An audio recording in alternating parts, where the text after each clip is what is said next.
wabarakatuh. Video kali ini kita akan bercerita tentang tempo dan ritme.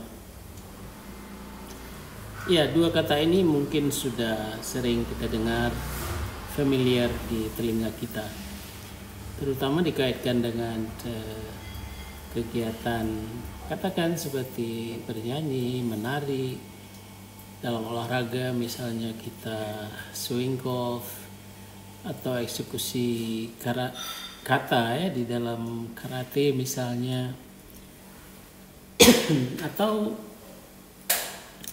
kegiatan-kegiatan yang kita lakukan sehari-hari yang tanpa kita sadari sebenarnya kita sudah menggunakan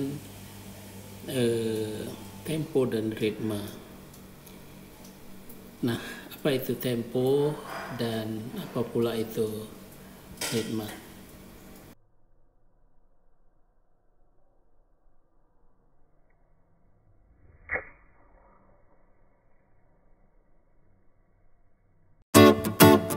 Kita mulai dengan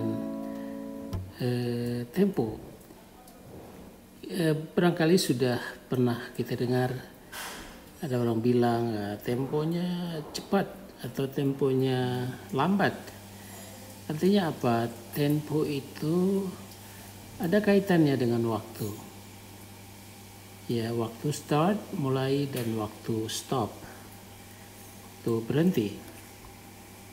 Barangkali pernah masuk ke mall, ya, lalu untuk masuk ke situ kita melalui satu palang otomatis. Jika palang pintu itu terangkat 90 derajat, kurang dari ya 1,3 detik ya, lebih kurang, atau 1,5 detik, itu artinya pembukaan palang pintu itu tergolong cepat. Tapi apabila lebih dari itu, ya itu tergolong lambat. Jadi temponya lambat. Tadi kita lihat swing golf, ya, dari seorang atlet profesional. Dia menarik dengan tempo yang lambat, tetapi ketika dia downswing, backswingnya lambat. Ketika downswing, dia melakukannya dengan cepat.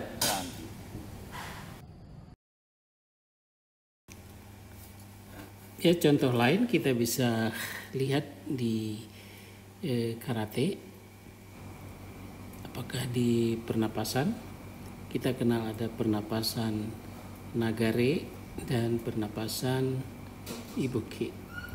Nagare itu ketika menghirupnya dengan pelan, lambat.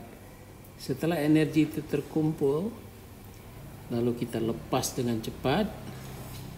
Itulah dia pernapasan ibuki. Jadi tempo pertama lambat dan tempo waktu melepaskan energi itu cepat. Barangkali kita juga bisa melihat dalam eksekusi kata di karate. Ada tempatnya lambat, tapi ada tempatnya kita harus melakukannya dengan cepat. Contoh lain, barangkali ini contoh yang terakhir. Kalau kita lihat sebuah mobil, kendaraan melaju dengan kecepatan 65 km per jam. 65 km per jam itu kira-kira sama dengan 18 meter per detik. Jadi bayangkan ya, di dalam 1 detik dia telah melaju sejauh 18 meter.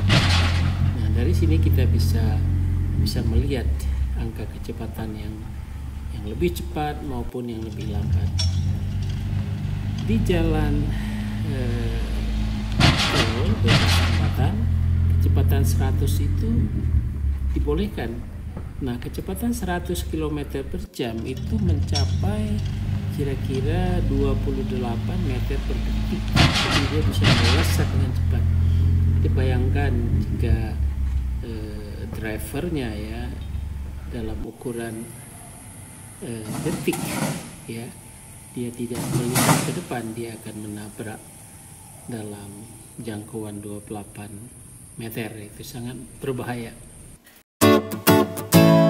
Baik, kalau tadi kita bicara tentang tempo, selanjutnya kita bicara tentang ritme atau rhythm. Rhythm itu apa? Rhythm itu adalah hitungan ketukan untuk mencapai satu tempo tertentu. Kalau kita katakan temponya cepat, kita sebenarnya punya irama, punya ketukan, punya ritme untuk mencapai titik terakhir dari kegiatan kita atau pukulan kita atau swing kita di golf. Sambil contoh misalnya ketika kita mengambil backswing di golf, ya kita tarik ke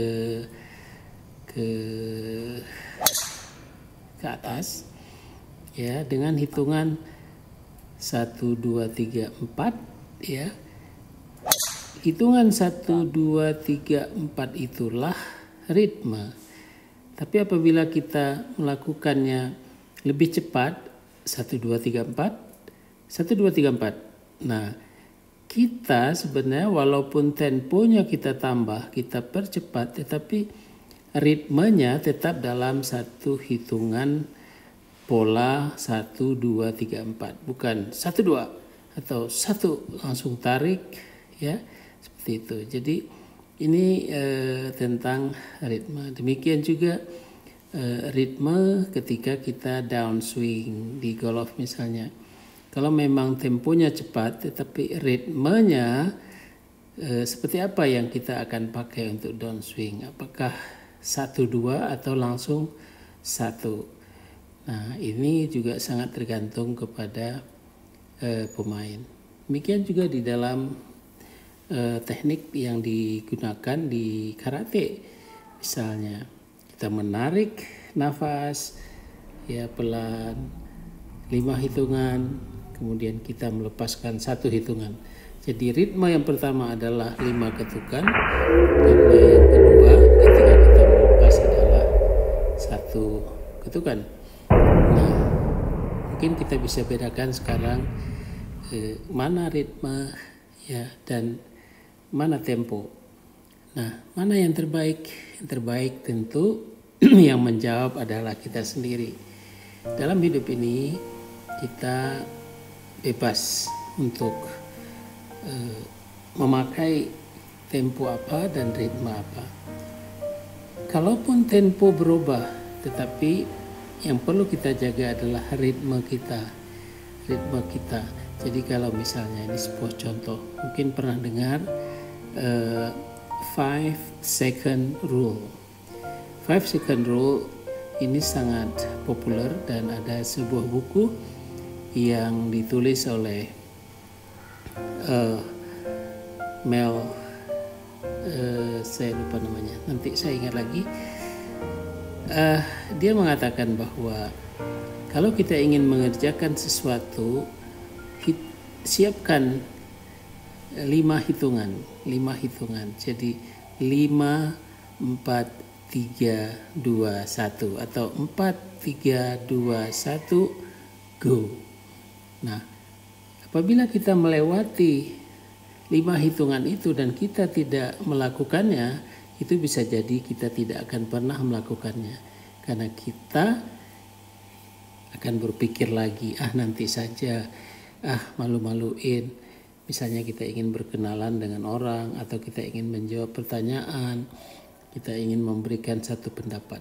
Maka sebaiknya buat hitungan mundur. 4, 3, 2, 1, langsung tunjuk tangan dan berbicara. Banyak lagi aplikasi tempo dan ritme yang bisa kita aplikasikan di dalam hidup kita. Tempo silakan berubah, disesuaikan dengan keadaan di lapangan, tetapi ritme ini perlu kita pertahankan. Pelatih golf profesional selalu bilang, kalau kamu tiba-tiba di lapangan pukulanmu hilang, pukulanmu rusak, maka yang pertama kamu harus cek adalah apakah kamu masih tetap berpegang pada ritme yang selama ini kamu gunakan di dalam latihan. 1, 2, 3, 4, go. Atau jangan-jangan di lapangan hanya dengan hitungan 1, 2 saja. Kenapa? Karena emosi, karena nafsu, dan lain-lain.